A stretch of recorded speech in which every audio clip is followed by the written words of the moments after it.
Ah, the illustrious Galactic University of Xenobiology and Interspecies Studies, a shining beacon of knowledge in the vast cosmos, where beings from all corners of the galaxy congregate to learn about each other's peculiarities, quirks, and how not to accidentally cause a diplomatic incident by sneezing in the wrong direction. It's here, in this melting pot of interstellar academia, that our tale of hilarity, horror, and humanity unfolds. Picture, if you will, a classroom filled with an assortment of aliens that would make a Star Wars cantina look like a minimalist art exhibit. We've got your standard array of tentacled monstrosities, gelatinous blobs with too many eyes, and even a few creatures that seem to exist in more dimensions than the rest of us can perceive. And then, standing out like a sore thumb, or whatever the alien equivalent of that idiom might be, we have our protagonist, Dave the human. Now, Dave isn't your average human. Oh no, he's special. He's the kind of special that makes other humans look at him and go, wow, that guy's really something. Dave is here on a scholarship, you see. A scholarship awarded for his groundbreaking thesis titled Why Licking Electrical Sockets is Actually Good for You. A human perspective, needless to say. The Alien Admissions Board was intrigued. Our story begins on a day like any other. The suns were shining, the methane seas were bubbling merrily, and Professor Zlorbax was preparing for his most dreaded class of the semester. Safety protocols for interaction with Class 12 Deathworld Species. The professor, a being composed entirely of pulsating light and pure anxiety, had been dreading this day since the start of the term. Why, you ask?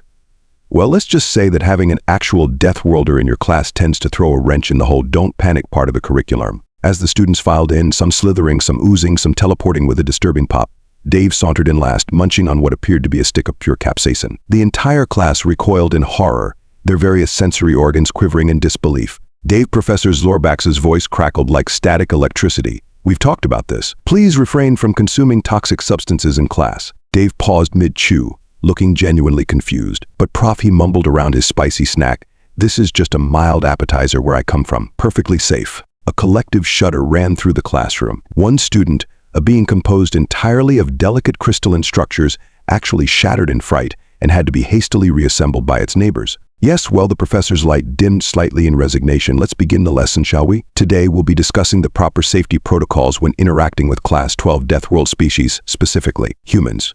The classroom erupted in a cacophony of terrified squeaks, burbles, and one particularly loud fart from the methane-breathing globoid in the back row. Dave, for his part, just grinned wider, clearly enjoying the pandemonium. Professor Zlorbax's glow pulsed in what might have been the light being equivalent of clearing one's throat. Now settle down, everyone.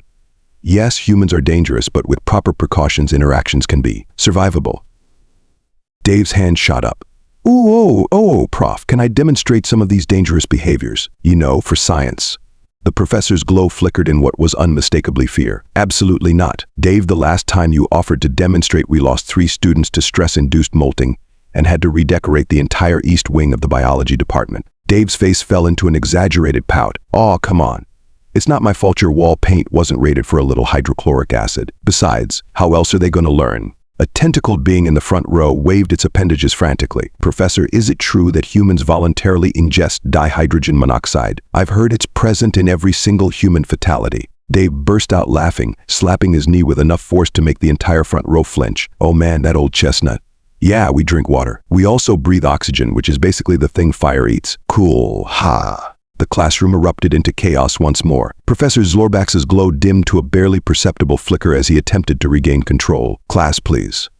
Remember your calming exercises. Dave, stop terrorizing your classmates. But Dave was on a roll now. He stood up, his eyes gleaming with mischief. You want to know what's really wild?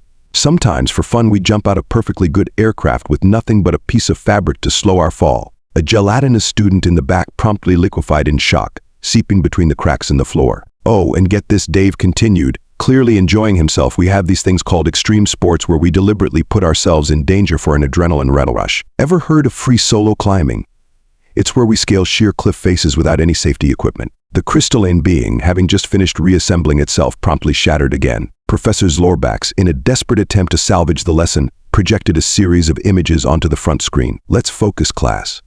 Here we have some common human behaviors to be aware of. First, the handshake, a greeting ritual that involves grasping appendages. A collective gasp echoed through the room. One student, a floating gas cloud, condensed slightly in horror. Dave chimed in. Oh yeah, and sometimes we hug too. You know, wrap our arms around each other and squeeze. The gas cloud student promptly evaporated in terror. The professor's glow flickered rapidly, a clear sign of distress. Moving on. Here we see a human engaging in what they call cooking. the deliberate application of heat to organic matter for consumption. Dave nodded enthusiastically. Yep, and sometimes we even eat things raw. Sushi. Anyone. Oh, and don't get me started on our love for fermented foods. Nothing like a little controlled rot to spice up a meal. A plant-based student in the corner began to photosynthesize at an alarming rate, clearly trying to produce enough sugar to fuel a rapid escape. Professor Zlorbax, desperately trying to steer the lesson back on track, changed the image. Now, let's discuss human dwellings. As you can see, they often live in structures many stories high, supported by mere beams of metal and concrete. Dave couldn't resist. And sometimes just for fun, we jump off those buildings with elastic cords tied to our ankles. We call it bungee jumping. The entire class recoiled in horror. One student, a hive mind of tiny insects, briefly lost coherence and had to quickly regroup. Dave, please, the professor's voice crackled with static. We're trying to have a serious discussion about safety protocols. Sorry, Prof. Dave said, not looking sorry at all. I just think it's important for everyone to know what they're dealing with. Hey, did I ever tell you guys about this thing we call spicy food challenges? The professor's glow dimmed to near invisibility. No, Dave, please don't. But it was too late. Dave was already pulling out his datapad, queuing up videos of humans willingly consuming peppers that could strip paint. Check this out. This guy's eating a Carolina Reaper. It's so hot it can cause hallucinations. The classroom descended into utter chaos. Students were fleeing in all directions, some through the door, others through hastily created dimensional rifts. The plant-based student had grown so rapidly in its panic that it was now tangled in the light fixtures. Amidst the pandemonium, Dave stood there, a beacon of chaotic human energy, grinning from ear to ear. Wait, I haven't even told you about skydiving yet, or mixed martial arts, or hey, where's everybody going? Professor Zlorbax, his glow now barely perceptible, slumped onto his desk, or rather, hovered slightly lower above it. Class dismissed, he crackled weakly. Please collect your classmates on your way out. And someone please reconstitute the student puddle near the back row. As the last of the students fled, leaving behind a classroom that looked like it had been hit by a localized apocalypse, Dave approached the professor's desk, still munching on his hellishly spicy snack. So, Prof, he said, casually leaning against the desk and inadvertently causing the professor to recoil. Same time next week. The professor's glow flickered in what might have been a sigh. Dave, I think it's time we had a talk about your enthusiasm for class participation. Dave's eyes lit up. Ooh, great idea. I've got some awesome demonstrations planned for next time. Ever heard of parkour? So, the professor's glow dimmed to near darkness. In that moment, he seriously considered a career change, perhaps something nice and safe like antimatter containment or neutron star surfing. But as chaotic as the class had been, Professor Zlorbax couldn't deny one thing: with Dave around, Xenobiology was certainly never boring. And who knows? Maybe, just maybe, by the end of the semester they'd all learn a valuable lesson about the resilience, adaptability, and sheer insanity of humanity. As Dave sauntered out of the classroom, already planning his next educational demonstration, the professor couldn't help but flicker with a begrudging admiration. Humans might be terrifying, unpredictable, and prone to engaging in activities that any sane species would classify as suicidal. But they were also endlessly fascinating. And so, another day at the Galactic University of Xenobiology and Interspecies Studies came to an end. The classrooms were a mess. Half the student body was in various states of shock or reconstitution, and the staff lounge was buzzing with rumors about the crazy human in Professor Zlorbax's class. But amidst all the chaos, one thing was clear: the galaxy was starting to understand why humans, those enigmatic Deathworlders, didn't need safety lessons. They needed safety from themselves. As news of Dave's lesson spread across campus, other classes began to buzz with excitement and terror. The Interspecies Psychology Department hastily added a new course, Human Thrill-Seeking Behaviors, a study in galactic insanity. The engineering faculty barricaded themselves in their labs, fearing Dave might get ideas about improving their designs with human ingenuity. Utter disregard for personal safety. Meanwhile, in the student lounge, a group of brave or foolhardy aliens huddled around Dave, peppering him with questions. Is it true that humans willingly submerge themselves in dihydrogen monoxide for extended periods? Asked a silicon-based life form, its crystalline structure vibrating with curiosity. Dave grinned. You mean swimming? Oh yeah, we love that stuff. We even have competitions to see who can hold their breath underwater the longest. A collective gasp rippled through the group. A amorphous blob student oozed slightly closer, its surface rippling with what might have been excitement or terror. It was hard to tell with blobs. And what about these extreme sports you mentioned? Are they truly as dangerous as the rumors suggest? The blob burbled. Dave's eyes lit up with mischievous glee. Oh, you have no idea. Let me tell you about this thing called wingsuit flying. Imagine jumping off a cliff wearing nothing but a special suit that makes you look like a flying squirrel. You glide through the air at insane speeds, just meters away from rock faces. The silicon-based student's crystal lattice vibrated so intensely it began to emit a high-pitched whine. The blob, for its part, developed several new pseudopods, presumably to cover its numerous sensory organs in horror. But why squeaked a small, furry creature that looked like a cross between a tribble and a straight-tailed pom-pom? What possible evolutionary advantage could such behavior confer? Dave shrugged, still grinning. Fun, mostly. Oh, and bragging rights. Nothing impresses potential mates like casually mentioning you bungee jumped off the Macau Tower. The alien students exchanged bewildered looks. The concept of risking life and limb for fun and bragging rights was so foreign to them, it might as well have been quantum physics explained through interpretive dance. As Dave regaled his captive audience with tales of human daring and occasional stupidity, word of his exploits continued to spread across Campini. In the faculty lounge, professors from various departments were engaged in heated debate. As evening fell on the campus, Professor Zlorbax found himself floating outside Dave's dormitory. The human's door was, predictably, plastered with warning signs in at least 17 different languages and 5 different dimensional planes. With a flicker that might have been a sigh, the professor knocked. Dave opened the door, a half-eaten ghost pepper pizza in one hand and what appeared to be a homemade flamethrower in the other. "Oh, hey, Prof, come on in. Don't mind the mess, I was just doing some light redecorating." The professor's glow dimmed slightly as he took in the scene before him. Dave's room looked like the unholy offspring of a mad scientist's lab and an extreme sports equipment store. Every surface was covered with either dangerously spicy snacks, improvised workout equipment, or half-finished contraptions that defied the laws of physics and common sense in equal measure. "Dave," the professor began, his voice crackling with static, "we need to talk about your impact on campus life." Dave's face lit up. "I know, right?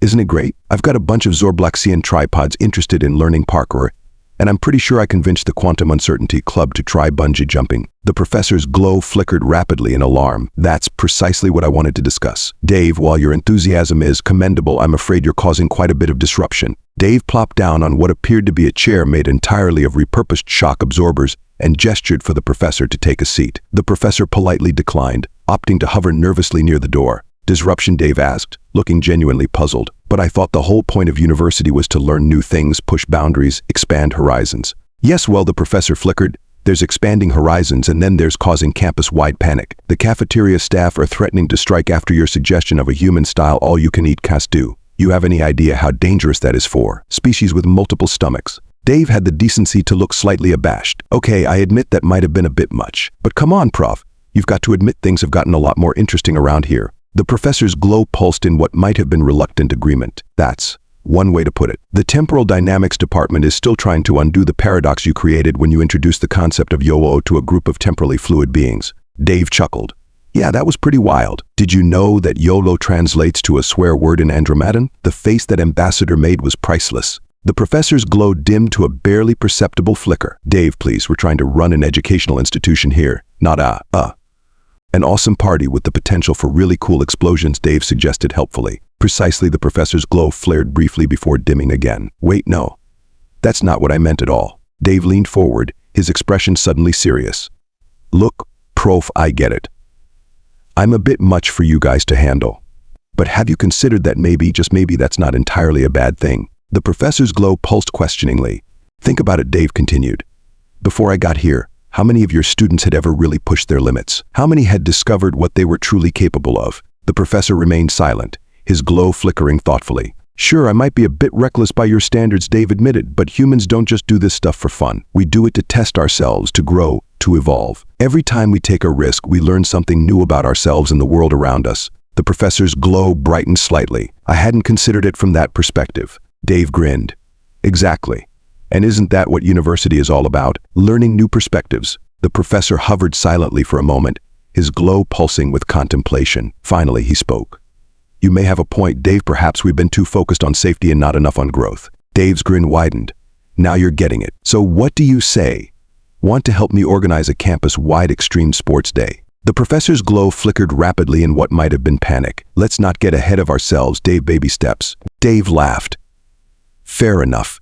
How about we start with something simple? I've got this great idea for an interspecies chili cook-off." As the professor floated out of Dave's room some time later, his glow pulsing with a mixture of trepidation and excitement, he couldn't help but feel that the Galactic University of Xenobiology and Interspecies Studies was about to enter a new era. An era of discovery, of pushing boundaries, and quite possibly, of unprecedented insurance claims. Word of Dave's educational philosophy spread quickly across campus. The next few weeks saw a flurry of activity as students from all corners of the galaxy embraced their inner daredevils with varying degrees of success and property damage. The Anti-Gravity Quidditch League, founded by a group of enthusiastic Jovian gasbags, quickly became the most popular and most destructive sport on campus. The fact that none of the players actually understood the rules only added to the excitement. The culinary arts department saw a surge in enrollment after Dave introduced the concept of molecular gastronomy. The resulting dishes were a hit among the more adventurous students, although the infirmary reported a spike in cases of spontaneous mutation. Even the traditionally staid mathematics department got in on the action, organizing what they called extreme theorem, proving the sight of hyper-intelligent octopoids frantically scribbling equations, while bungee jumping was something that would stay with witnesses for a long, long time. Of course, not everyone was thrilled with these developments. The campus insurance provider threatened to cancel their policy no less than 17 times in the first month alone. The Interstellar Safety Board dispatched a team of inspectors, only to have them defect to the student body after Dave introduced them to the joys of base jumping. Through it all, Dave remained the eye of the storm, a beacon of chaotic human energy in a sea of increasingly adventurous aliens. He could often be found in the center of campus, regaling wide-eyed students with tales of human daring-do. And that's why you should never challenge a Canadian to a game of ice hockey, he concluded one afternoon, to a chorus of awed gasps and terrified squeaks. A tentacled being raised an appendage. But Dave, how do you humans survive such dangerous activities? Dave grinned. That's the beauty of it. We don't just survive, we thrive on it. Every challenge we overcome makes us stronger, smarter, better. A crystalline entity chimed in, its facets glittering with curiosity. Is that why humans have achieved so much in such a short time? Because you're constantly testing your limits. Bingo, Dave exclaimed. We see obstacles as opportunities. Where you guys see danger, we see potential for growth. As the crowd of students dispersed, chattering excitedly about new ways to test their own limits, Professor Zlorbax floated up to Dave, his glow, once dim with constant worry, now pulsed with a vibrant energy. I must admit, Dave, the professor crackled, your influence has been transformative. Dave beamed. Thanks, Prof. I told you it would all work out. How's that chili cook-off coming along, by the way? The professor's glow flickered with what might have been a chuckle. Well, we've had to relocate it to the reinforced bunker beneath the Xenobiology lab, and the fire suppression squad will be on standby. But I think it's going to be quite the event. Dave clapped his hands together. Fantastic. Oh, and I've been meaning to ask you something. How do you feel about skydiving? The professor's glow dimmed slightly. Dave, I'm a being of pure energy. I don't even have a physical form to skydive with. Dave's eyes twinkled with mischief. Exactly. Think about it. You'd be the first energy being to ever skydive. We could make history.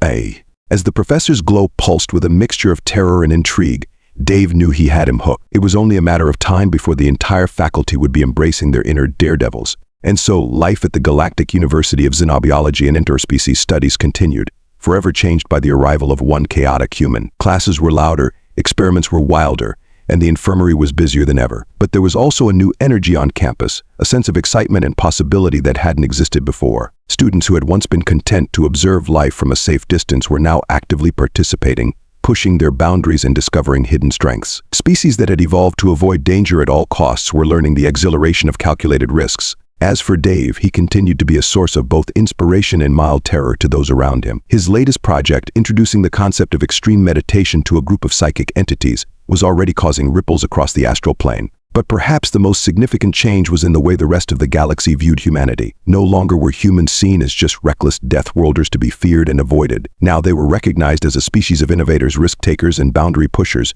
beings who looked at the impossible and said, "Hold my beer." And so, as another day came to a close at the Galactic University of Xenobiology and Interspecies Studies, one thing was clear. The future of interspecies education was going to be a wild ride. Dangerous. Perhaps. Chaotic.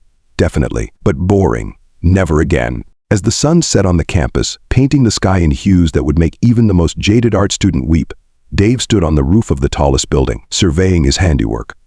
Below him, students of all shapes, sizes, and states of matter scurried about, each embracing their own version of the human spirit of adventure. He grinned, taking a bite of his supernova sauce sandwich guaranteed to melt through at least 3 layers of reality. You know, he mused to himself, I think I'm really starting to like it here. And somewhere in the vast expanse of the universe, the cosmic forces that governed fate and chance looked down upon this small corner of chaos and laughed. The galaxy would never be the same again, and that was probably a good thing. After all, in a universe full of wonders and terrors, Who better to lead the charge into the unknown than the species crazy enough to look at a black hole and wonder, I wonder what would happen if I poked it? The answer, as always, was humanity. For better or worse, the Deathworlders had arrived on the galactic stage, and they were here to stay. May the cosmos have mercy on us all, because humanity certainly won't. And with that thought, Dave leaned back, took another bite of his reality-warping sandwich, and began planning his next great adventure. The galaxy held its breath, equal parts terrified and excited to see what would happen next. The end, or perhaps just the beginning of humanity's greatest misadventure.